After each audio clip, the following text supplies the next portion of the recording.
In 1800, French doctors found a boy in the forest who'd never spoken a word.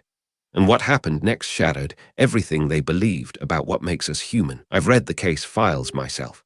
They're sparse, clinical, written in the formal hand of men who knew they were witnessing something they couldn't yet name. January 1800, somewhere in the forests of southern France.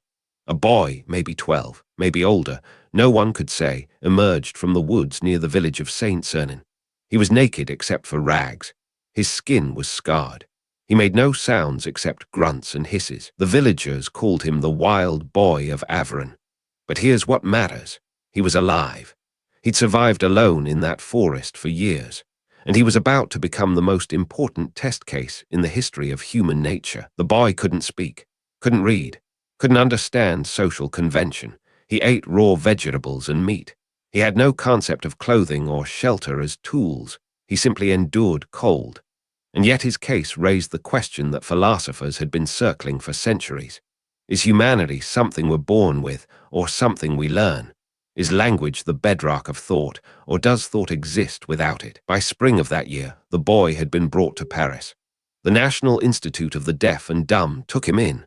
They saw opportunity, a natural experiment that no ethics board would ever permit today. Here was a human being untouched by civilization. If they could teach him language, they could prove that language shaped the mind. If he remained silent, they'd know the opposite. Neither outcome would be simple. A young doctor named Jean-Marc-Gaspard Itard took charge of his education. Itard was brilliant, methodical, obsessive. He kept detailed records. I've seen his notes. He believed the boy, whom he named Victor, wasn't defective. He was simply untaught, like a blank slate waiting for the hand of instruction. So Itard began, day after day, year after year, teaching Victor to recognize objects, to match words to things, to understand cause and effect. But here's what Itard didn't know yet, what none of them knew. Victor's silence wasn't laziness. It was a window closing. There's a critical period for language acquisition. Miss it, and the brain reorganizes itself. Victor had missed it. Years in the forest had cost him something irreplaceable. By 1802, Victor had learned perhaps 50 words, not sentences, not conversation, just words attached to objects like labels. He could point. He could obey simple commands, but he couldn't ask a question. He couldn't express a desire that had no immediate, concrete object. He couldn't lie. He couldn't dream aloud. Itard kept working. 5 years, 10 years, he never gave up. But slowly he began to write something different in his notes, not failure, something more complex. He began to realize that language isn't just a tool, it's the substance of human consciousness itself. Without it, Victor existed in a permanent present. No past he could articulate, no future he could imagine, no self he could narrate. This is where most people miss the real story. Victor didn't fail because he was broken. He failed because language requires something more than exposure. It requires a social world, a community willing to speak back, a reason to speak at all. Victor had survived alone. He'd learned to need nothing from anyone. Teaching him French wasn't fixing him.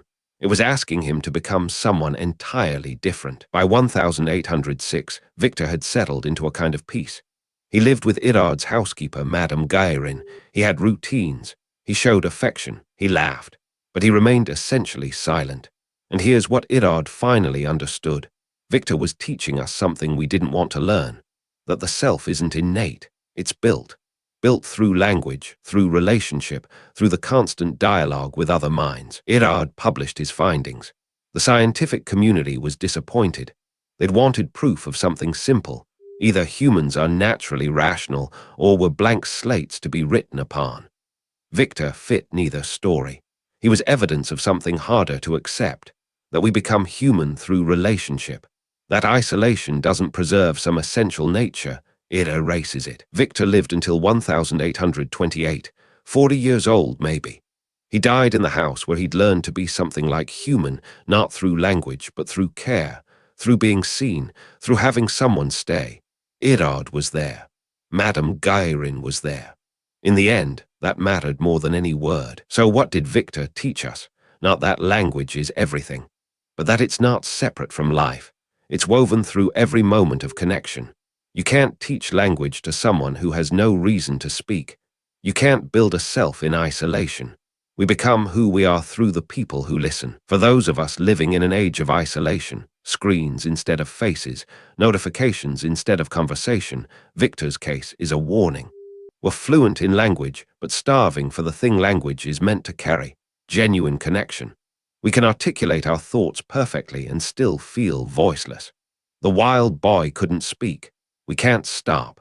But maybe we're both missing the same thing. Victor of Aveyron never learned to speak, but he learned to be cared for, to show affection, to belong to someone. In a world obsessed with productivity and performance, maybe that's the deeper lesson Itard's patient was trying to teach us all along. Subscribe for more forgotten cases that reshape how we understand ourselves. Each one a mirror we'd rather not look in.